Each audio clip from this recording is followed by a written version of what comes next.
Hello friends, welcome back to my channel Kiruthika's academy. இன்னைக்கு நம்ம கிளாஸில் history and culture of India அப்படின்றதுல last கிளாஸினுடைய கண்டினியூஷன் தான் பார்க்க போகிறோம். லாஸ்ட் கிளாஸில் முகல் எம்பையர் அப்படின்றத பற்றி பார்த்தோம். இன்னைக்கு கிளாஸில் அதனுடைய கண்டினியூஷனாக த மராத்தா எம்பையர் அப்படின்றத பற்றி பார்க்க போகிறோம். வாங்க வீடியோக்குள்ளே போகலாம். மராத்தாஸ் அப்படின்னு எடுத்துக்கிட்டிங்கன்னா இவங்களுடைய பீரியட் வந்து 16 மற்றும் 17வது நூற்றாண்டு. இந்த மராத்தாஸ் அப்படின்றவங்க மராத்தி பேசக்கூடிய வாரியர் குரூப்பை சார்ந்தவங்க. எந்த பகுதி அப்படின்னு பார்த்தோம்னா பர்டிகுலரா டெக்கான் பிளாட்டிவினுடைய வெஸ்டர்ன் பார்ட். இவங்க ஹிந்தாவி ஸ்வராஜ்யா அப்படின்ற ஒரு சோஷியோ பொலிட்டிக்கல் மூமெண்ட்டை வந்து ஆரம்பிக்கிறாங்க. அதுக்கு அர்த்தம் என்ன அப்படின்னா செல்ஃப் ரூல் ஆஃப் இந்து அல்லது இந்தியன் பீப்புள் அப்படின்னு சொல்லி அர்த்தம். ஸோ நமக்கு பார்த்தோம் 16th செஞ்சுரியிலேயே வந்து கம்பெனி ரூல் அப்படின்றது வந்து கொஞ்சம் கொஞ்சமாக ஸ்டார்ட் ஆக ஆரம்பிக்குது அப்படின்றது.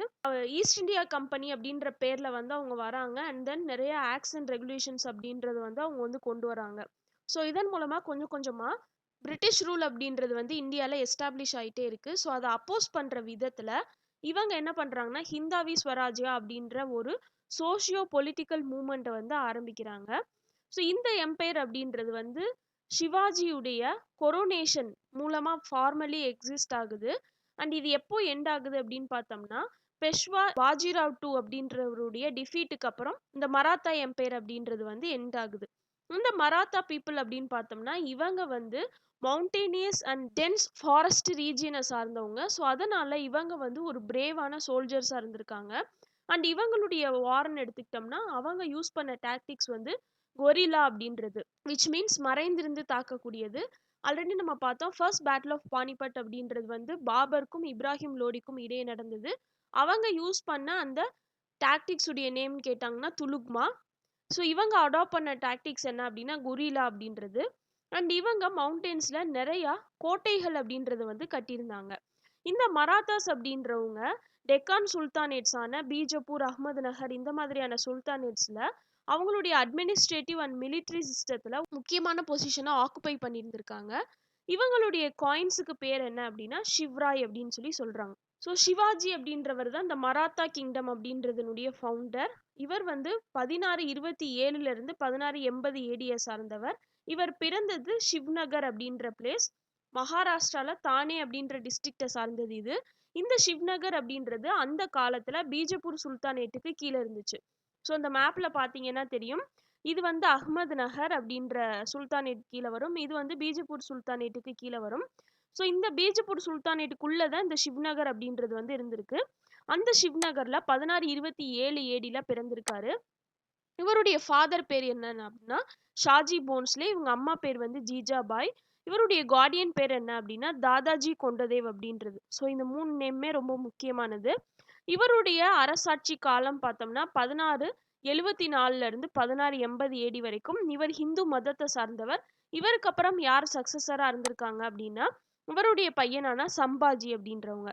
இவருடைய கான்குவெஸ்ட்னு பார்த்தோம்னா 1647 ஏடியில பூனா அப்படின்ற பகுதியில அந்த ஜாகீர் அப்படின்னு சொல்லக்கூடிய அந்த லேண்ட் கிராண்ட் அதுக்கு ஃபுல் இன்சார்ஜ் எடுத்துக்கிறாரு. அதுக்கப்புறமா 1657 ஏடியில பீஜப்பூர் கிங்டத்தை அட்டாக் பண்ணி கொங்கன் பகுதியில இருந்த நிறைய ஹில் ஃபோர்ட்ஸ் எல்லாத்தையுமே கேப்சர் பண்றாரு. ஸோ அந்த பீஜப்பூருடைய சுல்தான் என்ன பண்றாருன்னா அப்சல் கான் அப்படின்றவரை சிவாஜிக்கு எகென்ஸ்டா அனுப்பி வைக்கிறாரு. ஆனா அந்த அப்சல் கானை சிவாஜி என்ன பண்ணிடுறாருன்னா 1659 ஏடியில கில் பண்ணிடுறாரு. ஸோ இந்த இயர் அண்ட் இந்த பீஜப்பூர் சுல்தான் அனுப்புன அந்த ஆளுடைய பேர் என்ன அப்படின்றது ரொம்ப முக்கியமானது. அதுக்கடுத்து பார்த்தோம் அப்படின்னா முகல் எம்பரரான அவுரங்கசீப் அப்படின்றவர் இந்த சிவாஜி அப்படின்றவருடைய தலைமையில மராத்தா அப்படின்றவங்களுடைய பவர் வந்து ரைஸ் ஆகிறத பார்த்துட்டு இருக்காரு. இந்த அவுரங்கசீப் அப்படின்றவர் 1658 இருந்து 1707 ஏடி வரைக்கும் ரூல் பண்ணாருன்னு பார்த்தோம். ஸோ இவர் என்ன பண்றாருன்னா டெக்கான் பகுதியினுடைய முகல் கவர்னரான ஷைஸ்டகான் அப்படின்றவரை சிவாஜிக்கு எகென்ஸ்டா அனுப்பி வைக்கிறாரு. அகெயின் சிவாஜி வந்து சைஸ்டகான் அப்படின்றவர் வந்து டிஃபீட் பண்ணிடுறாரு. 1663 ஏடி பார்த்தோம் அப்படின்னா சிவாஜி அவருக்கு எகென்ஸ்டா அட்டாக் பண்றாரு பூனா அப்படின்ற பிளேஸ், பிரசண்டா இப்ப பூனே அப்படின்னு சொல்றோம். அண்ட் அவருடைய பையனை வந்து கில் பண்ணிடுறாரு. அடுத்து 1464 ஏடியில பார்த்தோம் அப்படின்னா சிவாஜி சூரத் அப்படின்ற பகுதியை அட்டாக் பண்றாரு. இந்த சூரத் அப்படின்றது முகல்ஸுடைய சீஃப் போர்ட்டா இருந்தது. ஸோ அதை வந்து இவர் என்ன பண்ணிடுறாருன்னா அட்டாக் பண்ணிடுறாரு அண்ட் கேப்சர் பண்ணிடுறாரு. ஸோ அவுரங்கசீப் திரும்ப என்ன பண்றாருன்னா ராஜா ஜெய்சிங் அப்படின்றவரை வந்து அனுப்பி வைக்கிறாரு ஆம்பர் அப்படின்ற பகுதியை சார்ந்தவர். இந்த ராஜா ஜெய்சிங் அப்படின்றவர் வந்து புரந்தர் அப்படின்ற ஃபோர்ட், புரந்தர் ஃபோர்ட் அப்படின்னா கோட்டைன்னு சொல்லக்கூடியது, அந்த புரந்தர் ஃபோர்ட் அப்படின்றத வந்து சுற்றி வளைக்கிறார். ஸோ இங்கே தான் சிவாஜி அப்படின்றவர் அவருடைய ட்ரெஷர் அண்ட் அவங்களுடைய ஃபேமிலி எல்லாமே இந்த புரந்தர் ஃபோர்ட் அப்படின்ற பிளேஸில் தான் வந்து இருந்திருக்கு. ஸோ அதை என்ன பண்ணுறாருன்னா இவர் வந்து பெசீஜ் பண்ணிடுறாரு. யார் அப்படின்னா ராஜா ஜெய்சிங் அப்படின்றவர். இதன் மூலமாக ட்ரீட்டி ஆஃப் புரந்தர் அப்படின்ற ஒரு ட்ரீட்டி வந்து சைன் பண்ணப்படுது 1665 ஏடியில். ரொம்ப ரொம்ப முக்கியமானது இயர். யார் யாருக்கு இடையே நடந்த நெகோசியேஷன் பார்த்தோம்னா ராஜா ஜெய்சிங் ஆஃப் ஆம்பர் அண்ட் சிவாஜிக்கு இடையே நடந்தது.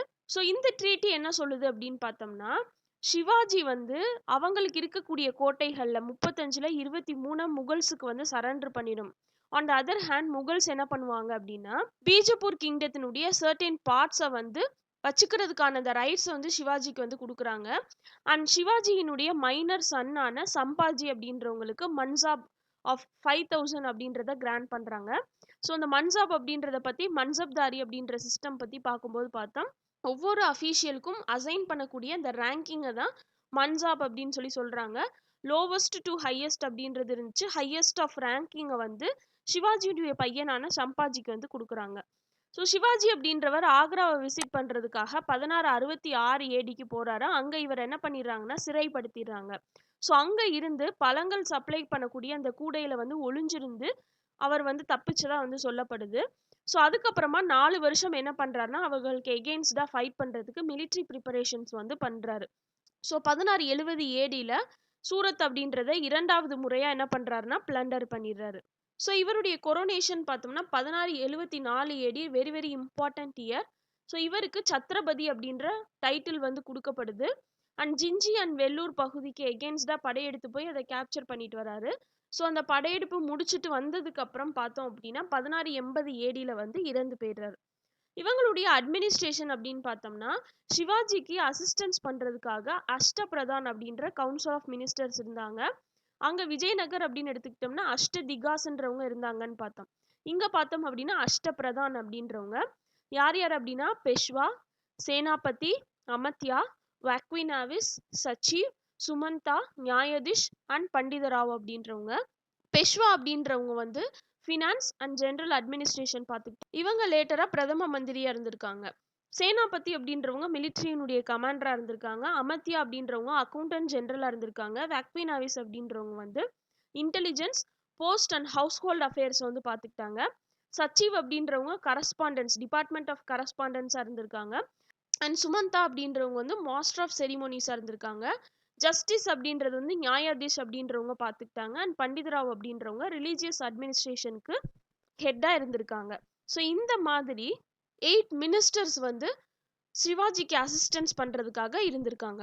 இவங்களுடைய ரெவென்யூ சிஸ்டம் அப்படின்னு பார்த்தோம்னா லேண்ட் அப்படின்றத மெஷர் பண்ணுறதுக்காக ஒரு மெஷரிங் ராடை வந்து யூஸ் பண்ணுறாங்க.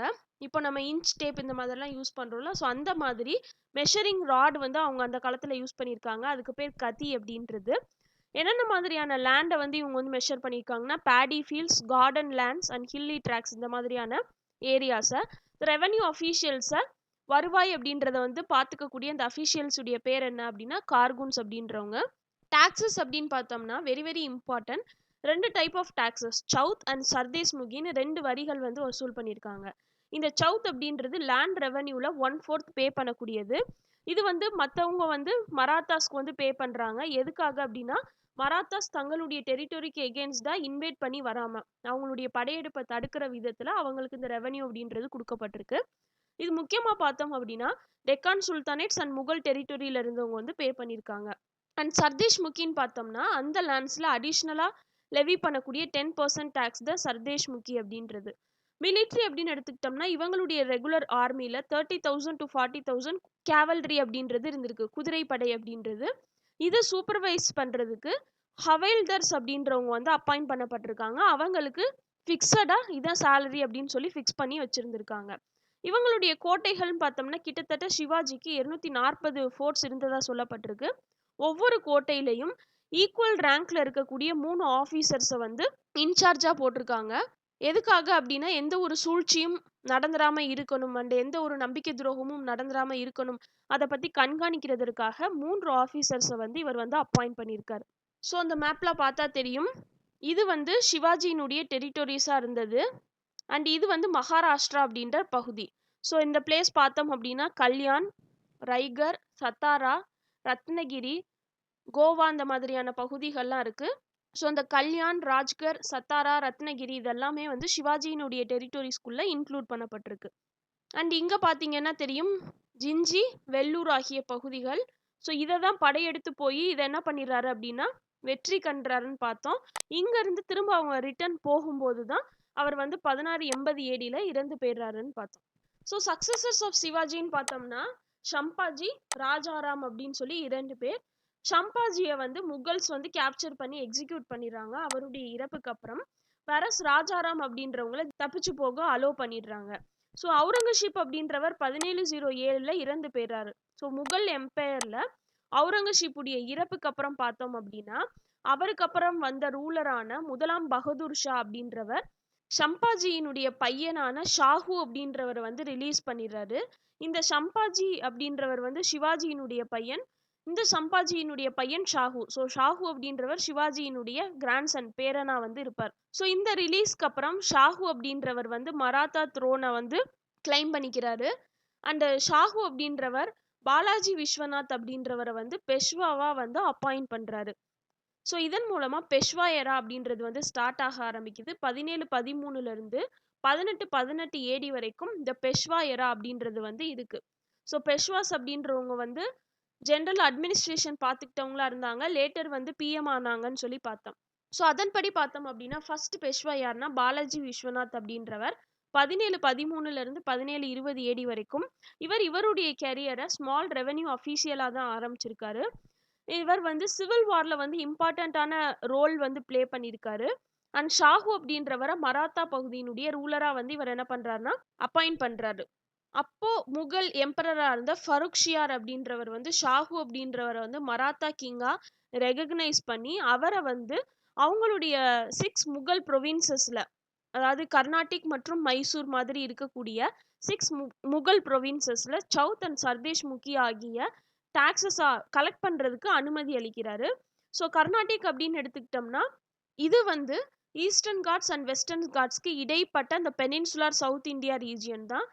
இப்போ மாடர்ன் ஸ்டேட்ஸ்ன்னு பார்த்தோம்னா கர்நாடகா, தமிழ்நாடு, சதர்ன் ஆந்திர பிரதேஷ் இந்த மாதிரியான ரீஜியன்ஸ் எல்லாம் கவர் பண்ணும். ஸோ இந்த கர்நாடிக் பகுதியிலையும் மைசூர் பகுதியிலையும் இருந்து சவுத் அண்ட் சர்தேஷ் முக்கி ஆகிய 2 டாக்ஸஸ் வந்து கலெக்ட் பண்றதுக்கு இவர் என்ன பண்றாருன்னா அலோ பண்றாரு.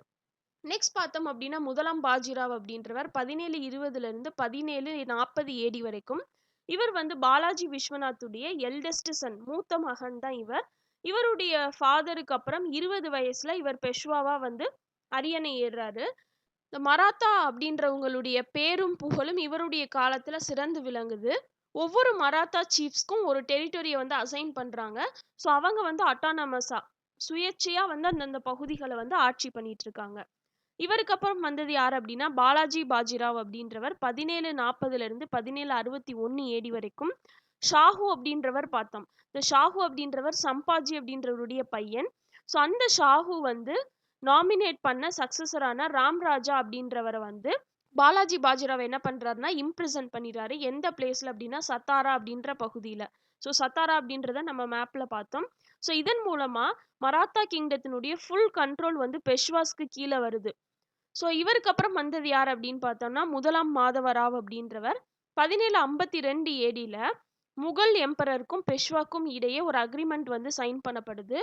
ஸோ பெஷ்வாஸ் அப்படின்றவங்க வந்து எந்த ஒரு எனிமீஸும் முகல் எம்பையரை வந்து அட்டாக் பண்ணாத மாதிரி அதை ப்ரொடெக்ட் பண்ணுறதுக்கு இவங்க வந்து சார்ஜ் எடுத்துக்கிறாங்க. அதுக்கு ரிட்டனா அவங்களுடைய நார்த் வெஸ்டர்ன் ப்ரொவின்சஸில் சவுத் அப்படின்ற டேக்ஸை வந்து கலெக்ட் பண்ணுறதுக்கு அனுமதி கொடுக்குறாங்க. அதே மாதிரி ஆக்ரா, அஜ்மீர் ப்ரொவின்சஸில் வந்து கிடைக்கக்கூடிய அந்த டோட்டல் ரெவன்யூவையும் மராத்தாஸ் வந்து கலெக்ட் பண்ணுறதுக்கு வந்து அவங்க வந்து அனுமதி கொடுக்குறாங்க. ஸோ இந்த மாதிரியான ஒரு அக்ரிமெண்ட் வந்து 1752 ஏடியில் வந்து சைன் பண்ணப்படுது. நெக்ஸ்ட் பார்த்தீங்க அப்படின்னா தேர்ட் பேட்டில் ஆஃப் பானிபட் அப்படின்றது ஜான்வரி 14, 1761 ஏடி. இது வரைக்கும் 2 பேட்டில் ஆஃப் பானிபட் பார்த்துருக்கோம். ஃபர்ஸ்ட் வந்து ஏப்ரல் 21, 1526. இரண்டாவது வந்து 1556 ஏடி அப்படின்றது. ஃபர்ஸ்ட் வந்து பாபருக்கும் இப்ராஹிம் லோடிக்கும் இடையே நடந்தது. இது பார்த்தோம் அப்படின்னா அக்பருக்கும் ஹேமு அப்படின்றவங்களுக்கும் இடையே நடந்ததுன்னு.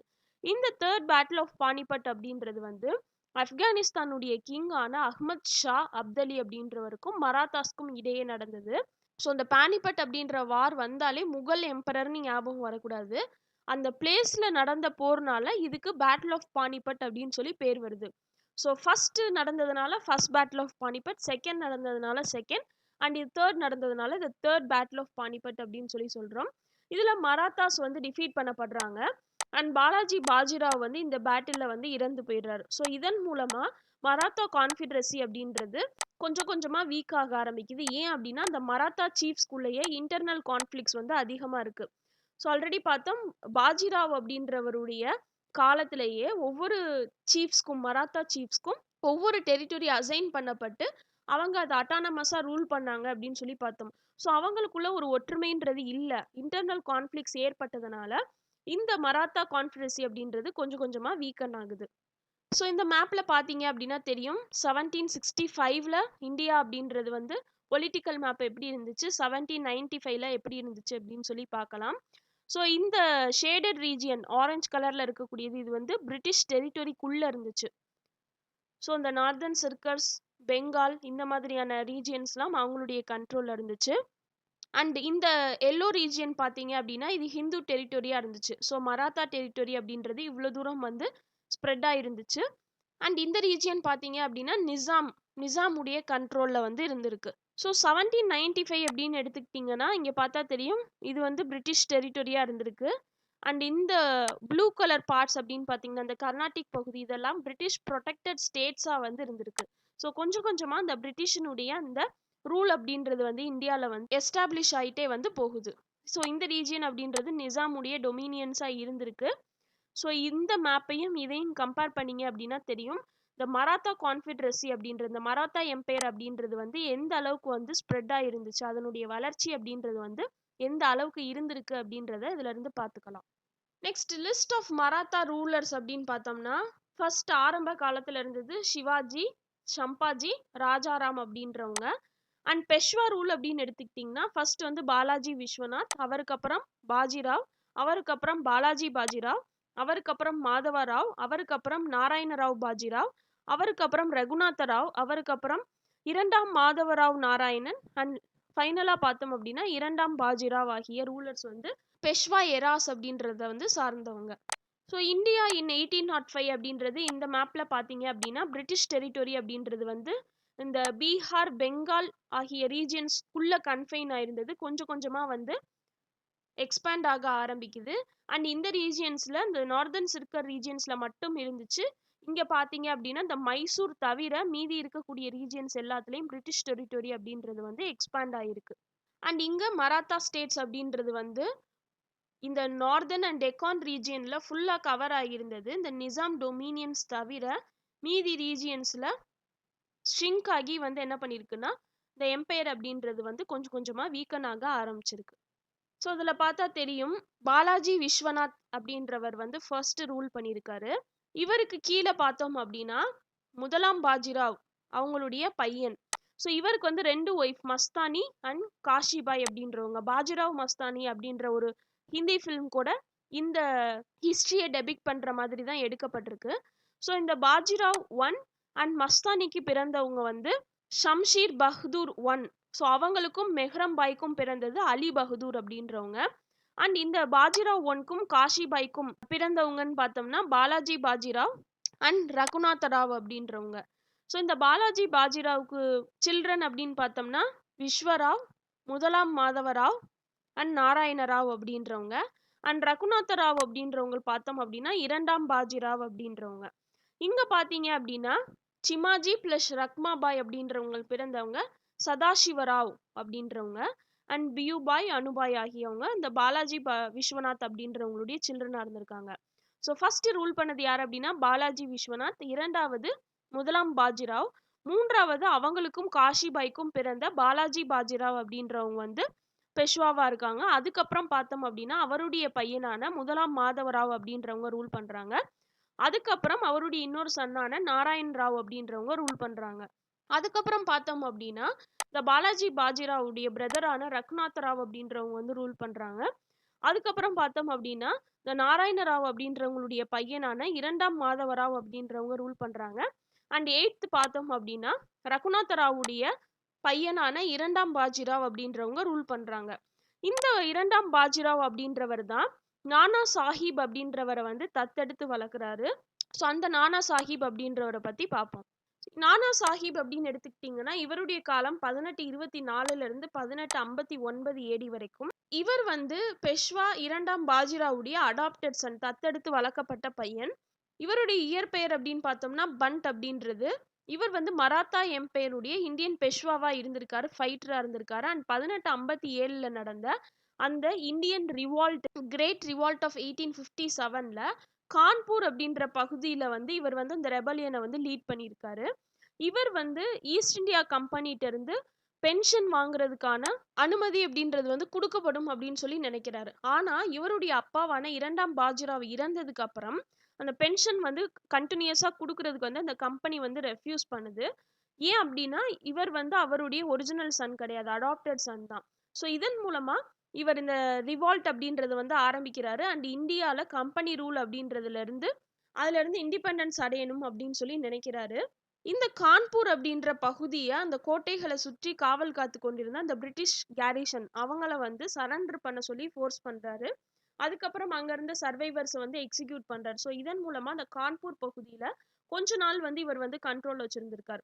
அதுக்கப்புறம் பார்த்தோம் அப்படின்னா பிரிட்டிஷ் ஃபோர்ஸ் வந்து இந்த கான்பூர் பகுதியை ரீகேப்சர் பண்ணதுக்கு அப்புறம் டிஸப்பியர் ஆயிடுறாரு.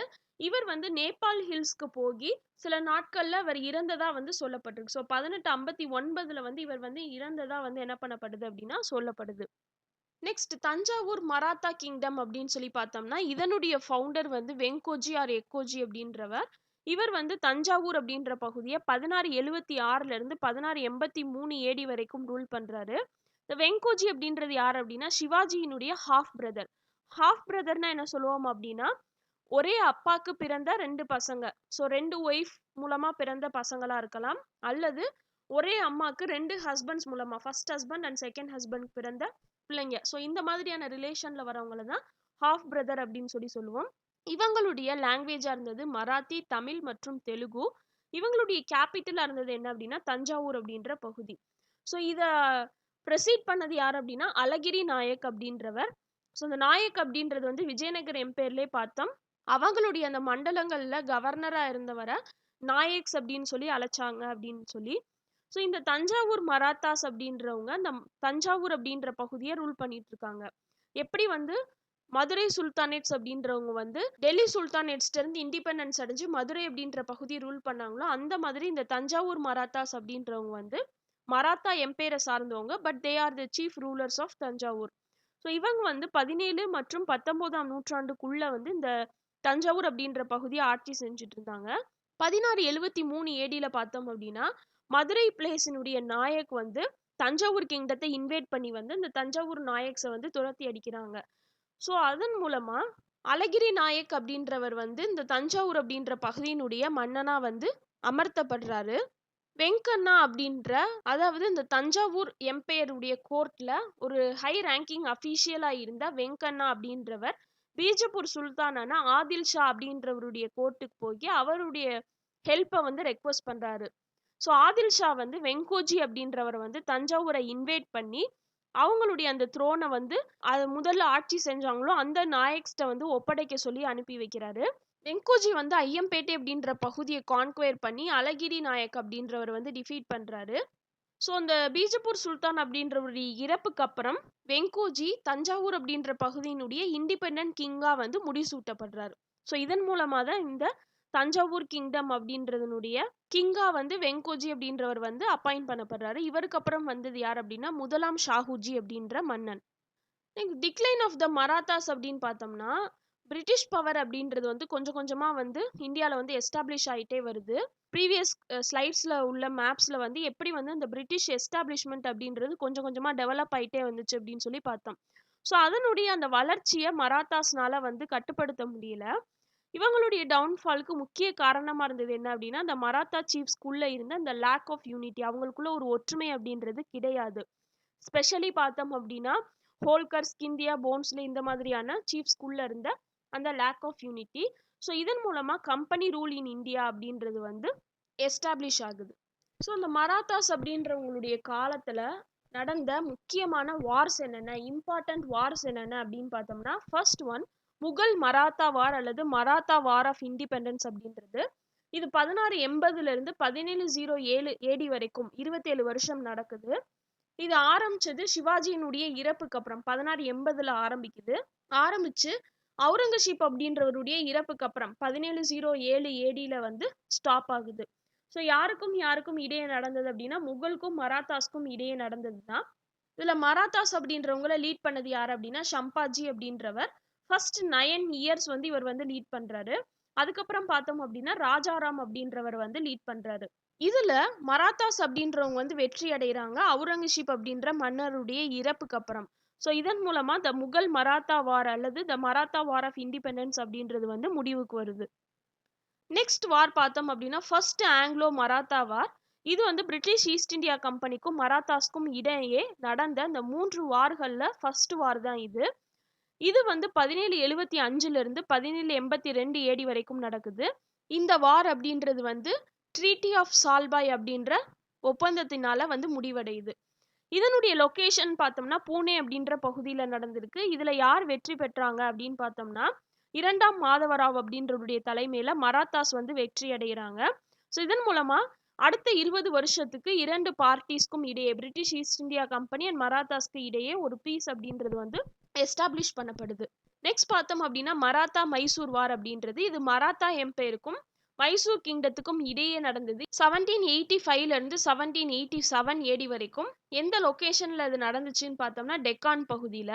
இதனுடைய கமாண்டர் இன் லீடரா இருந்தது யார் அப்படின்னா ஹரிபண்ட் அண்ட் திப்பு சுல்தான் ஆகிய ரூலர்ஸ். இதுலயும் யார் வெற்றி பெறா அப்படின்னா மராத்தாஸ் வந்து வெற்றி பெறாங்க.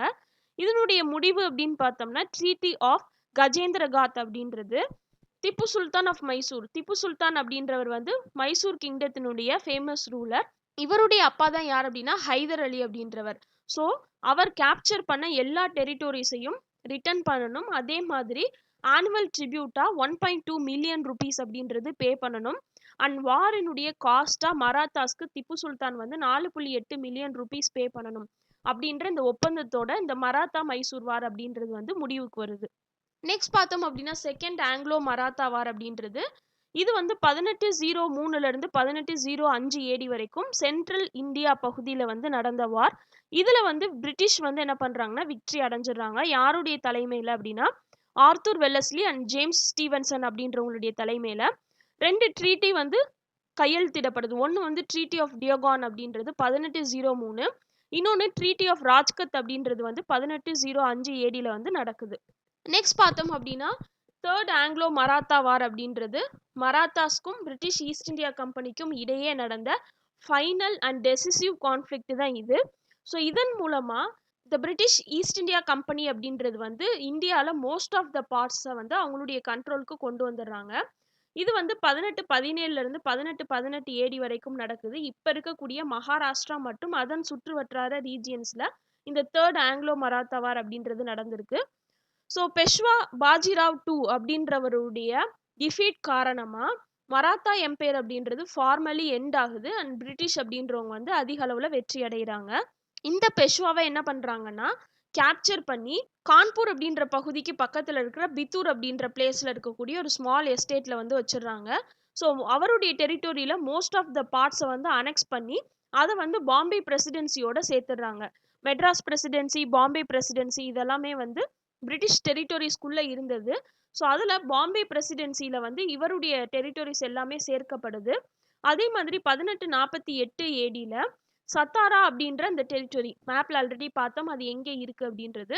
ஸோ இந்த சத்தாரா அப்படின்ற டெரிட்டோரியும் இந்த பாம்பே பிரசிடென்சிக்குள்ளே அனெக்ஸ் பண்ணப்படுது. எந்த பாலிசியினுடைய அடிப்படையில் அப்படின்னு பார்த்தோம்னா லார்ட் டல்ஹவுசியினுடைய இந்த டாக்ட்ரின் ஆஃப் லேப்ஸ் அப்படின்ற பாலிசியின் அடிப்படையில். ஏன் அப்படின்னா இவருக்கு வந்து ட்ரூ சன் அப்படின்றது கிடையாது. இவர் நானா சாஹிப் அப்படின்றவரை அடாப்டட் சன்னாக தான் வந்து வளர்த்தாரு. ஸோ இவருக்கு அப்புறம் இவருடைய பிளட் ரிலேஷன் அப்படின்றது இல்லாததுனால, ஃபார்மல் சக்சஸர் அப்படின்றவர் இல்லாததுனால டாக்ட்ரின் ஆஃப் லேப்ஸ் பாலிசி மூலமா அந்த டெரிட்டோரியும் இவங்க கையை விட்டு என்ன பண்ணிடுதுன்னா ஈஸ்ட் இந்தியா கம்பெனிக்கு போயிடுது. ஸோ 1823 வந்து இந்தியா அப்படின்றது எப்படி இருந்துச்சு அப்படின்னு இந்த பொலிட்டிக்கல் மேப் பார்த்தீங்கன்னா தெரியும். பிரிட்டிஷ் டெரிட்டோரி அப்படின்றது வந்து இந்தியாவில் மோஸ்ட் ஆஃப் த ரீஜியன்ஸில் வந்து ஸோ இம்பார்ட்டன்ட் வார்ஸ்ன்னு பார்த்தோம்னா Mughal Maratha war, first Anglo Maratha war, Maratha Mysore war, second Anglo Maratha war and third Anglo Maratha war அப்படின்றது ஒவ்வொன்றோட இயர் ரொம்ப முக்கியமானது. மேட்ச் த ஃபாலோயிங்ல வந்து கொடுத்து கேட்டிருக்காங்க, அல்லது இந்த வார் நடந்ததை வந்து குரோனாலஜிக்கல் ஆர்டர்ல வந்து அரேஞ்ச் பண்ண சொல்லி கேட்டிருக்காங்க. ஸோ முகல் மராத்தா வார் அப்படின்றத மராத்தா வார் ஆஃப் இண்டிபெண்டன்ஸ்னு சொல்றோம். இது வந்து சிவாஜியினுடைய இறப்புக்கு அப்புறம் ஆரம்பிச்சு அவுரங்கசீப்பினுடைய இறப்புக்கு அப்புறம் முடிஞ்சிருதுன்னு பார்த்தோம். அடுத்து ஃபர்ஸ்ட் ஆங்கிலோ மராத்தா வார்ன்றது 1775ல இருந்து 1782 ஏடி வரைக்கும். அதாவது ரெகுலேட்டிங் ஆக்ட் பாஸ் பண்ணி 2 வருஷம் கழிச்சுன்னு ஞாபகம் வச்சுக்கோங்க. அண்ட் பிட்ஸ் இந்தியா ஆக்டுக்கு 2 வருஷம் முன்னாடி முடியுதுன்னு ஞாபகம் வச்சுக்கோங்க. அதுக்கப்புறம் பார்த்தோம் அப்படின்னா மராத்தா மைசூர் வார் அப்படின்றது 1785ல இருந்து 1787 AD. And second Anglo Maratha வார்ன்றது 1803 வேலூர் மியூட்டினிக்கு முன்னாடின்னு ஞாபகம் வச்சுக்கோங்க. 1803ல இருந்து 1805 ஏடி வரைக்கும் நடக்குது. And third Anglo Maratha war அப்படின்றது 1817ல இருந்து 1818 ஏடி வரைக்கும் நடக்குது. ஸோ இதன் மூலமா மராத்தா எம்பையர் அப்படின்றது வந்து ஒரு எண்டுக்கு வருது and British rule in India அப்படின்றது வந்து ஸ்ட்ராங்லி வந்து எஸ்டாப்ளிஷ் ஆகுது. So that's all for today friends. இன்னைக்கு கிளாஸ் இதோட கம்ப்ளீட் ஆகுது. எப்படி மராத்தா எம்பையர் அப்படின்றது வந்து ரைஸ் ஆக ஆரம்பிச்சிச்சு அண்ட் என்னென்ன மாதிரியான ரூலர்ஸ் ரூல் பண்ணாங்க, ஃபார்மல் ரூல் அப்படின்றது ஆரம்ப காலத்தில் எப்படி இருந்துச்சு, அப்புறம் பெஷ்வா ஏரா அப்படின்றது எப்படி ஆரம்பிச்சுது, என்னென்ன மாதிரியான பெஷ்வாஸ் ரூல் பண்ணாங்க அண்ட் எப்படி வந்து இந்த பெஷ்வா ரூல் அப்படின்றது வந்து எண்டுக்கு வருது அப்படின்னு சொல்லி பார்த்தோம். அண்ட் இம்பார்ட்டன்ட் வார்ஸ் மராத்தாஸ் வந்து யார் யாரோட என்னென்ன மாதிரியான இம்பார்ட்டன்ட் வார்ஸ் வந்து பண்ணாங்க அப்படின்றது வந்து பார்த்துருக்கோம். இதனுடைய கண்டினியூஷன் பார்த்தோம்னா கம்பெனி ரூல் இன் இந்தியா, அதை வந்து ஆல்ரெடி நம்ம வந்து கம்ப்ளீட் பண்ணியிருக்கோம் பாலிட்டி அப்படின்றதுல. ஸோ அதனால அடுத்த கிளாஸ்ல என்னென்ன மாதிரியான ஃபாரின் செட்டில்மெண்ட்ஸ் வந்து இந்தியாவில் இருந்துச்சு அப்படின்றத வந்து டீட்டெயிலாக நெக்ஸ்ட் கிளாஸ்ல பார்ப்போம். இன்னைக்கு வீடியோ யூஸ்ஃபுல்லாக இருந்திருக்கும் சொல்லி நம்புறேன். என்னோட வீடியோ யூஸ்ஃபுல்லாக இருந்துச்சு அப்படின்னா please do like my video, share it with your friends and subscribe for my channel. See you all in other session. Until then, take care and bye bye.